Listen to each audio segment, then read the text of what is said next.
Evening everyone, welcome back to my channel. कैसे हैं आप सब लोग? होपफुली आप लोग बहुत ही अच्छे होंगे। तो मेरे पास आप लोगों के कमेंट्स आ रहे थे regarding navy children school vacancies.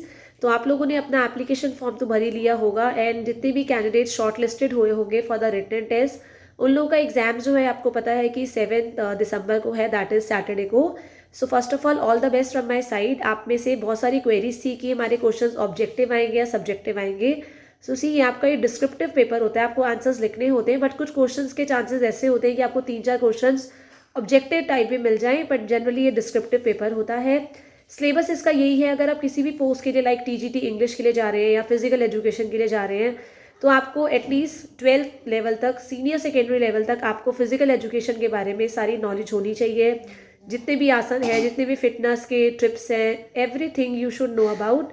सो अपना वही एटलीस्ट अगर टीजीटी के लिए जा रहे हैं तो 10th 11th तक का पढ़ के ज़रूर जाएं, एंड पीजीटी के लिए जा रहे हैं तो 12th क्लास तक की अच्छे से फिजिकल एजुकेशन की बुक्स पढ़ के जाएं। देन अगर आप लोग इसके बाद बात करें तो आपको रीजनिंग, ये रीजनिंग इज़ फॉर और एग्जाम। रीजनिंग जो होती है, 1-2 क्वेश्चन आपके रीजनिंग के पूछे जाते हैं। आपको जनरल अवेयरनेस भी पूछी जाती है, जिसमें आपको एनईपी के बारे में, नेशनल एजुकेशन पॉलिसी 2020 के बारे में सारे के सारे फीचर्स पता होने चाहिए, which is very very important part of the exam. After that अगर आप लोग बायोलॉजी की पोस्ट के लिए, साइंस की पोस्ट, जिस भी पोस्ट के लिए जा रहे हैं, अपने सब्जेक्ट के लिए अच्छे से प्रिपेयर होके जाएं, जो भी आपका सब्जेक्ट है। अगर आप पीआरटी पोस्ट के लिए जा रहे हैं तो पीआरटी में आपको हिंदी, इंग्लिश, मैथ्स और ईवीएस, ये 4 सब्जेक्ट एटलीस्ट 7th क्लास तक के लेवल के आपको करने होंगे, जिससे आपको क्वेश्चन आने के पूरे चांसेस हैं। देन आप लोगों ने अपने बीएलएड के अंदर, डाइट के अंदर या बीएड के अंदर जो भी आपने मेथडोलॉजीज पढ़ी है, मेथड्स ऑफ टीचिंग पढ़े हैं, साइकोलॉजी पढ़ी है, आपकी अलग अलग साइकोलॉजिकल थ्योरीज पढ़ी है, लाइक एरिक्सन की थ्योरी है, आपकी पैवलॉफ की थ्योरी है, ठीक है। तो ये सारी चीज़ें आप लोगों को, कोलर की है, कोलबर्ग की है, ये थ्योरीज आपको डेफिनेटली पढ़ के जानी है, कई बार उसमें से क्वेश्चनिंग आ जाती है।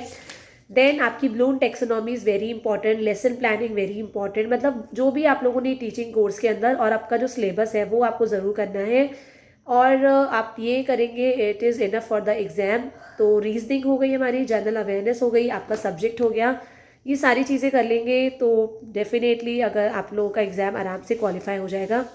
इसके बाद इसके रिटन टेस्ट जब आप लोगों का हो जाएगा, हफ्ते 10 दिन के अंदर अंदर जब ये शीट्स चेक हो जाएंगी, शॉर्ट लिस्टेड कैंडिडेट्स को बुलाया जाएगा। किस किस के आपके इसमें क्या होता है, पॉइंट सिस्टम होता है। जैसे जैसे आपने एप्लीकेशन फॉर्म भरा, आपका application form, short listed candidates का, और यहाँ पे रिटन टेस्ट के एग्जाम, इन दोनों के बेसिस पे अगर आप एक्सपीरियंस होंगे तो येस आप लोगों को प्रेफरेंस मिलती है, एक्सपीरियंस वालों को पॉइंट्स एक्स्ट्रा मिलते हैं।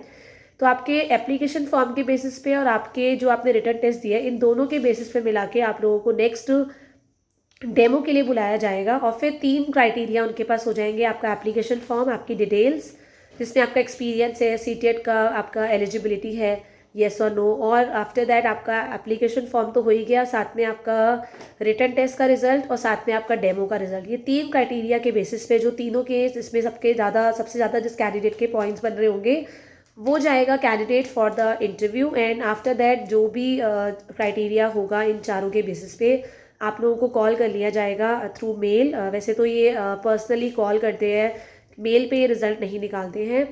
सो बाकी चीज़ें सारी मेल पे होती है। तो आपके शॉर्ट लिस्टेड कैंडिडेट्स को या तो पर्सनल मेल आ जाएगी, या आप लोगों को इन्फॉर्मेशन कर दी जाएगी व्हाट्सएप के थ्रू, या आपको कॉल आ जाएगी फॉर ज्वाइनिंग लेटर, आपको ज्वाइनिंग लेटर वगैरह लेने जाना पड़ेगा। तो ये सारा का सारा प्रोसीजर होता है नेवी चिल्ड्रन का, चाहे हम एयरफोर्स की बात करें, आर्मी की बात करें। So all the best for your teaching exam. Till the time, thank you everyone. Have a nice day and good night.